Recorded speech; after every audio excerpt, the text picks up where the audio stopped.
Good evening, everybody, and thank you for tuning in to the GSMC Hockey Podcast, brought to you by the GSMC Sports Network. I'm your host today, guys, Garrison McDaniel, and we have a great show for you guys today. We will be talking about the Game 6 between the Oilers and the Canucks that happened on Saturday. Next, we will be previewing the series between the Rangers and the Panthers. I'll give you guys my take on that, my predictions, and who Vegas has as the odds-on favorite right now for that Eastern Conference final matchup.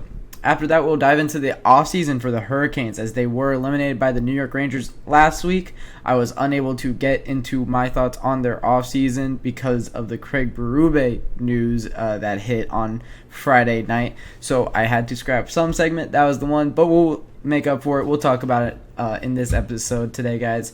After that, I will be discussing Alexander Barkov and how him winning the Selke is really shows how far the Panthers have come in recent years. And then after that, stick around in the show, guys, where we will be talking about the current game that is going on right now, the Oilers versus the Canucks in Game 7. I'll be keeping you guys up to date on the score and the action in that one.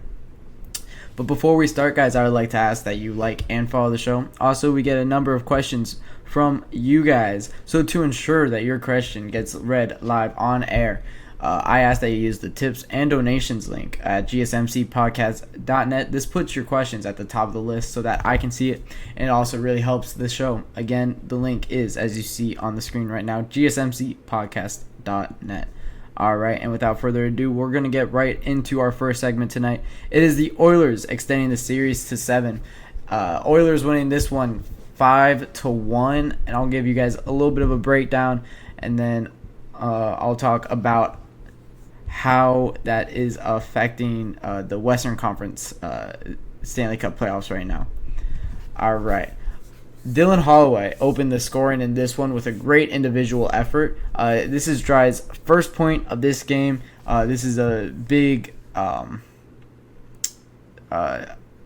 pattern in this game was Draisaitl and McDavid with the primary assist. It's Dylan Holloway. This is a great individual effort that out of him. This is something we haven't seen really in the playoffs, is the second line really starting to click. Dylan Holloway, Draisaitl, and Evander Kane. It's usually been Draisaitl getting points on the power play when he's out on the ice with Connor McDavid, when he's out there on the ice with Nugent Hopkins, Bouchard, these amazing Oilers first line, but it hasn't been him carrying really 5-on-5 his weight, and in this one we really saw it. So this is Draisaitl's first point, and this was a great indication of what the Edmonton Oilers want to see going forward.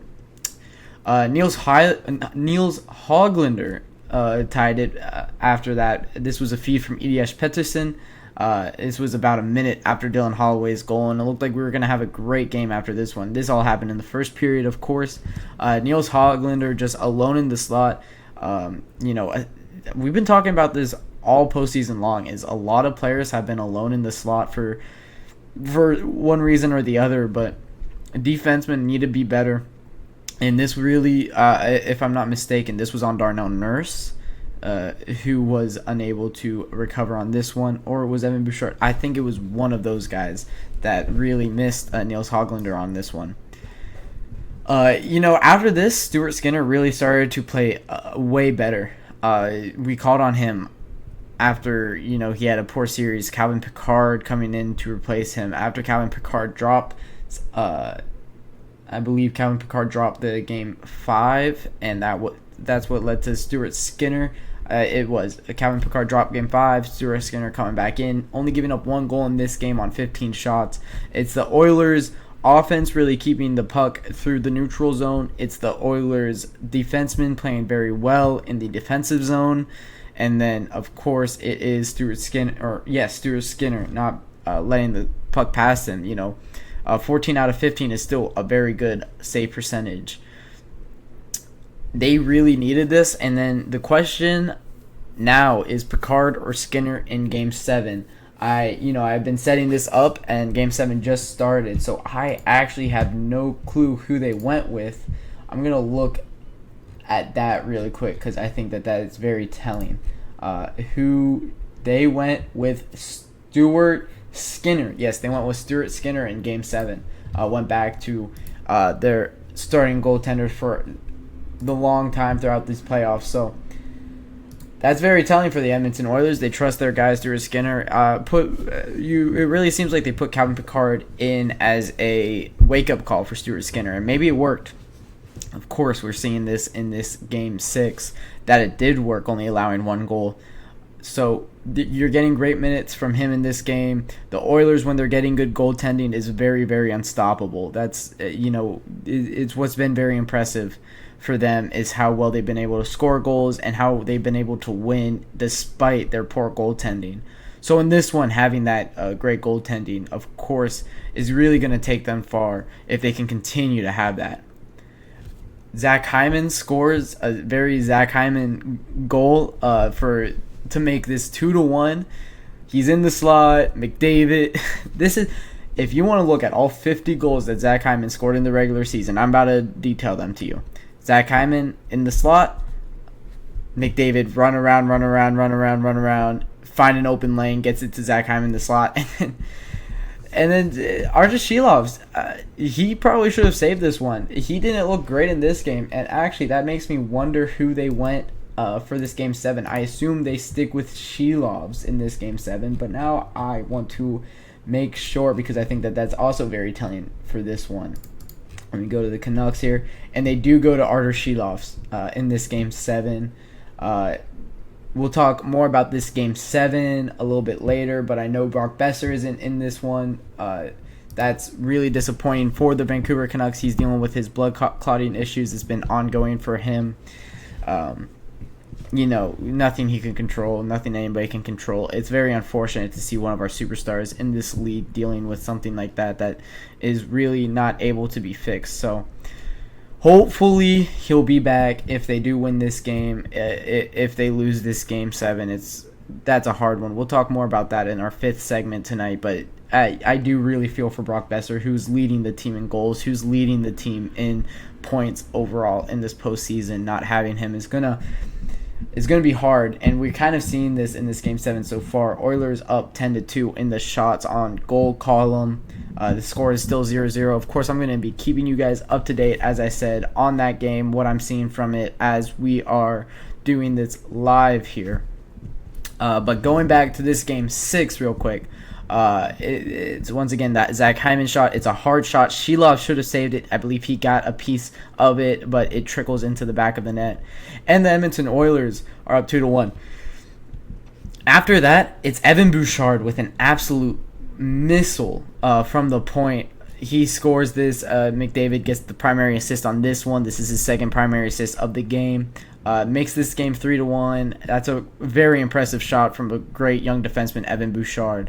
McDavid gets his 3rd assist of the night, puts the game away, 4-1 Oilers. I saw a stat that he now leads the Oilers franchise history in 3-point playoff games. Any stat leading the Oilers franchise and is going to be impressive, because you have the greatest hockey player of all time, probably one of the greatest North American athletes of all time, playing for that team and holding every single skater forward record that he has it. So taking one from him, it doesn't matter how random the statistic is, it's still very impressive. Most 3-point playoff games in franchise history. That was off of a cross crease feed from Ryan Nugent Hopkins, who was there on the back door to put it away to get the puck past Artur Shilov's. That made it 4-1, and then Evander Kane, absolute missile off of the face-off, makes this game 5-1, puts it completely to bed. Draisaitl gets the primary assist on this one as he wins the face-off towards Evander Kane, that's how you pronounce his name. And Draisaitl or McDavid had the primary assist on all 5 of the Oilers' goals. It's going to be interesting to see if they can keep it up in this Game 7, as it looks like the Edmonton Oilers are about to go on the power play. That's going to be something we talk about in the 5th segment, is the Edmonton Oilers power play finally cooled off as they went 0 for 8. I think they were by the end of this game.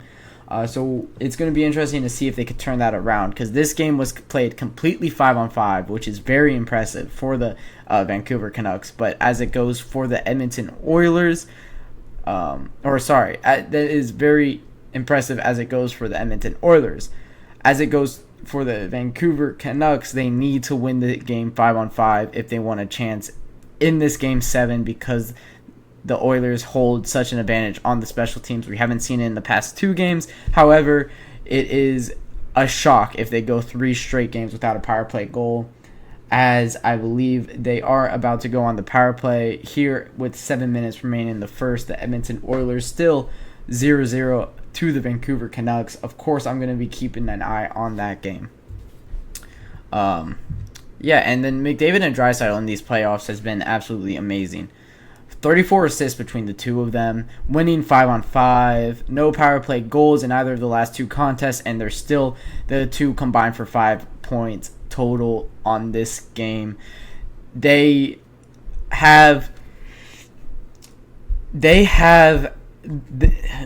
Draisaitl, and Evan Bouchard have as many points in the playoffs as the entire rest of the team combined. Those 3 have been absolutely amazing. Of course, I gotta tip my hat to Evan Bouchard when I'm talking about these guys. Also, I believe Evan Bouchard, I know Evan Bouchard is the NHL postseason leader in defenseman points, defenseman goals.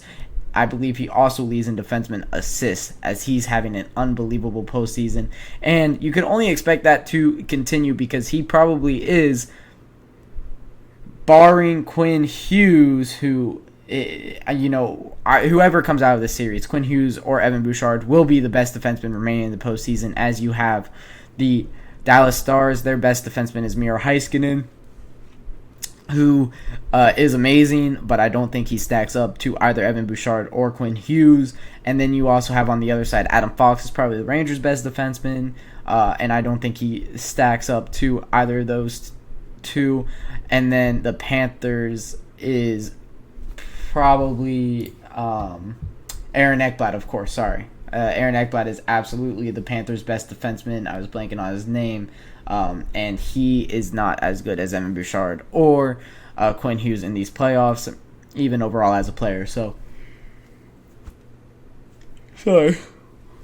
either of those players are going to have an advantage when it comes to anybody else that they play for the remaining of the postseason. It's going to be interesting to see if that does affect them.